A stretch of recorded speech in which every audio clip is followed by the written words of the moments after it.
Class 8 English 1.3 Trees are the kindest things I know. Warming up या पाठाचा chitchat आज आपण पाहणार आहोत. फर्स्ट क्वेश्चन आहे, when do you receive gifts? म्हणजे तुम्हाला भेटवस्तू केव्हा मिळतात? Answer, on my birthdays and for good marks. माझ्या वाढदिवसाच्या दिवशी आणि जेव्हा मला चांगले मार्क पडतात तेव्हा. Second question, do you like to give gifts? तुम्हाला भेटवस्तू द्यायला आवडतात का? Answer, yes, I like to give. Third question, from whom do you get gifts? तुम्हाला कोणाकडून भेटवस्तू मिळतात? Answer, from parents, relatives and friends. पालक, नातेवाईक आणि मित्र यांच्याकडून भेटवस्तू मिळतात. Fourth question, what is the best gift that you have ever received? तुम्हाला आतापर्यंत मिळालेली सर्वात छान भेटवस्तू कोणती? सर्वात उत्कृष्ट भेटवस्तू कोणती? Answer, my first bicycle. Fifth question, why it is special for you? तुम्हाला ती सगळ्यात विशेष का वाटते? Answer, I can use or cherish it for a long time. मी ती खूप वर्ष, खूप दिवस वापरू आणि जपू शकतो म्हणून.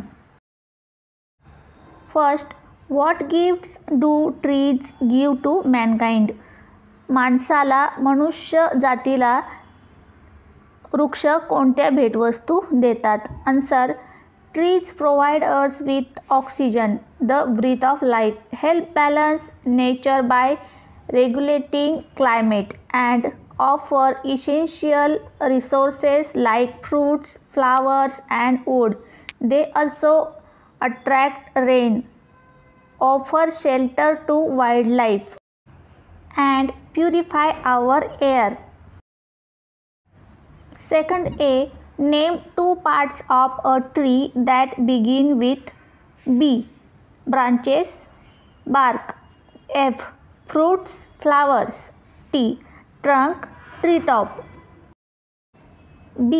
In most countries in the northern hemisphere, there are 4 seasons: spring, summer, autumn and winter.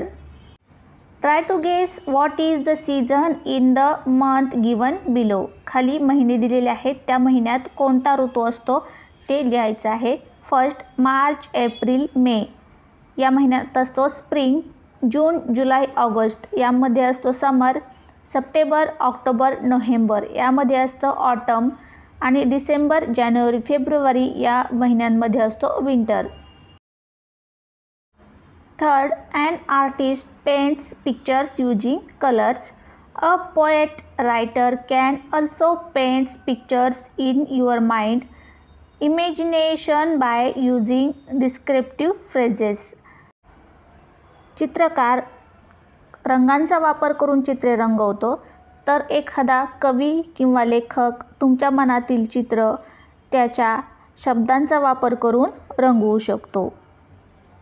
For example, जसं की ब्ल्यू स्काय, निळे आकाश, सॉफ्ट व्हाईट क्लाउड्स, मऊ ढग, मऊ पांढरे ढग, फ्लोटिंग क्लाउड्स, तरंगणारे ढग, etcetera. Right down for such phrases which describe anything beautiful in nature. तशा प्रकारे आपल्याला सुद्धा इथे खाली राईट डाऊन म्हणजे लिहायला सांगितलं आहेत 4. तसेच शब्दसमूह, फ्रेजेस म्हणजे शब्दसमूह जे की निसर्गातील सुंदर गोष्टींचे वर्णन करणारे असतील. आपण खाली लिहिलं आहे. फर्स्ट, ज्वेल ब्ल्यू म्हणजेच jewel blue stream. Jewel blue म्हणजे रत्नासारखा निळा, स्ट्रीम म्हणजे ओढा, रत्नासारखा निळा ओढा. Flux gold beach. फ्लॅक्स म्हणजे आंबाडी, आंबाडी एक प्रकारची भाजी असते, आंबाडीसारखं सोनेरी. बीच, बीच म्हणजे समुद्र किनारा. नट ब्राऊन म्हणजेच अक्रोडसारखं ब्राऊन. फॉरेस्ट, फॉरेस्ट म्हणजे जंगल, अक्रोडसारखं ब्राऊन जंगल. Parsley green fields. पार्सली म्हणजे ओवा, ओव्यासारखं हिरवगार शेत. ओव्याचं पीक कसं हिरवगार असतं, हिरवा ओवा, त्याप्रमाणे ओव्यासारखं हिरवगार शेत. आज आपण या लेसनच्या चिटचॅट पाहिला. इंग्लिश वर्कशॉप पाहण्यासाठी आपल्या चॅनलला सबस्क्राईब करा. व्हिडिओ आवडल्यास लाईक करा, शेअर करा, सबस्क्राईब करा.